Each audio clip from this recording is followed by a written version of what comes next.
Tidak dapat dipungkiri bahwa bias gender itu ada dalam pendidikan.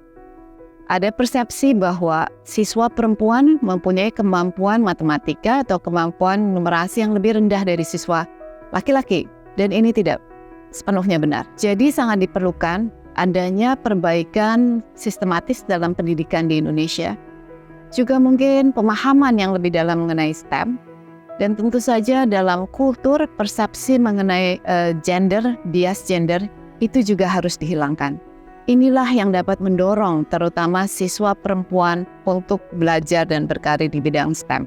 Betul, tentu saja sekolah mendorong perempuan untuk terlibat, berkontribusi, dan berpartisipasi di dalam hal-hal yang terkait dengan sains, teknologi, matematika, engineering, dan arts ya.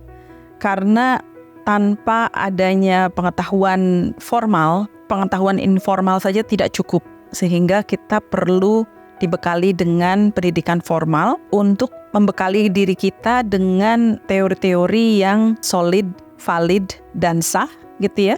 Supaya apa yang kita lakukan, baik penelitian maupun intervensi teknologi, inovasi, bisa dilakukan berdasarkan sains yang sudah terbukti dan teori-teori yang sudah valid.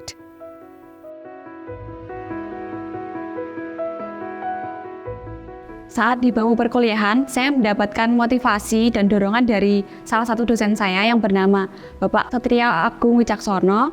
Beliau menceritakan bahwa beliau mempunyai teman perempuan yang lebih jago di bidang STEM dan itu satu linear dengan bidang beliau, dan beliau mengatakan bahwa teman perempuannya ini lebih jago daripada beliau, sehingga mendorong saya untuk menekunin karir di bidang STEM.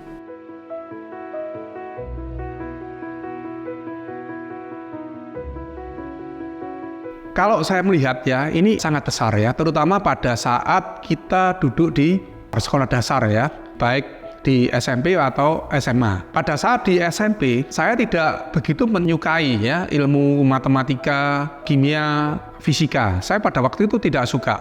Kelas 1, kelas 2 SMP, nilai saya jelek. Baru pada kelas 3, ada seorang guru ya itu melihat potensi saya. Beliau mengapresiasi, kemudian beliau mengajak saya bergabung. Oke lah, kamu coba sih belajar. Saya bisa mengerjakan soal-soal itu hanya dalam hitungan beberapa menit. Dia memberikan apresiasi. Nah itu timbul kecintaan saya pada matematika pada waktu itu. Tetapi pada saat SMA, kecintaan itu memudar ya, karena memang faktor daripada guru kalau di tingkat-tingkat dasar di SMA itu penting. Tetapi justru yang mengapresiasi itu adalah guru kimia. Guru kimia memberi soal, saya bisa menyelesaikan dengan cepat. Sehingga akhirnya saya tekunin sampai kelas 3 ya. Nah, setelah saya masuk ke perguruan tinggi, saya sudah menemukan memang bidang saya di sini. Jadi peran daripada lingkungan ya, terutama guru, ini krusial untuk bidang STEM ini. Peran guru cukup besar. Ya, cukup besar. Misalnya terutama mengarahkan siswa untuk menjadi lebih tertarik. Dari awalnya tidak tertarik, mungkin dengan metode kita, dengan menggambarkan kita, memotivasi kita. Kadang-kadang saya suka kalau ngajar tuh gini, misalnya mengajarnya nggak ada hubungan sih, tapi kita lihat dari penemu-penemu. Saya bilang, adakah di antara kalian yang namanya mau diabadikan gitu kan? Dari situ saya mengatakan, kamu mau nggak gitu loh. Ya dari antara itu ada yang tertarik, tapi ada juga yang masa bodoh itu saya pikir itu biasalah ya.